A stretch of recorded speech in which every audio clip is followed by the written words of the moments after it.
துடியாய் துடித்து உலகத்திலிருந்து விடைபெறப் போகிறோம் என்று அறிந்த அந்த மனிதனிடத்தில் அல்லாஹ் கேட்பானாம், உன்னை இந்த நேரத்தில் காப்பாற்றக்கூடியவன் யார்?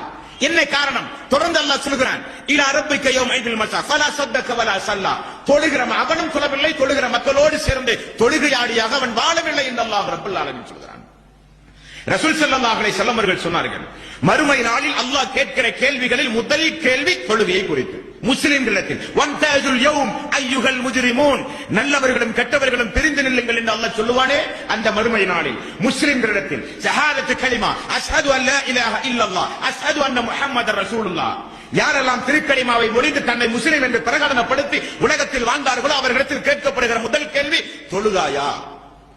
ஐநேர தொழுகையை முறையாக பேணினாரா? வார தொழுகையோ வருட தொழுகையோ அல்ல, ஐநேர தொழுகையை முறையாக நீ பேணினாயா? அல்லாஹ் கேட்கிற முதல் கேள்வி தொழுகையை குறித்து. அதில் ஒரு மனிதன் வெற்றி பெற்றால் அவன் மறுமையில் வெற்றி பெற்றான். ரசூல் ஸல்லல்லாஹு அலைஹி வஸல்லம் அவர்கள் சொன்னார்கள். ஆரம்பத்தில் நான் சொன்னேன், எல்லோருக்கும் தொழுகை கடமை.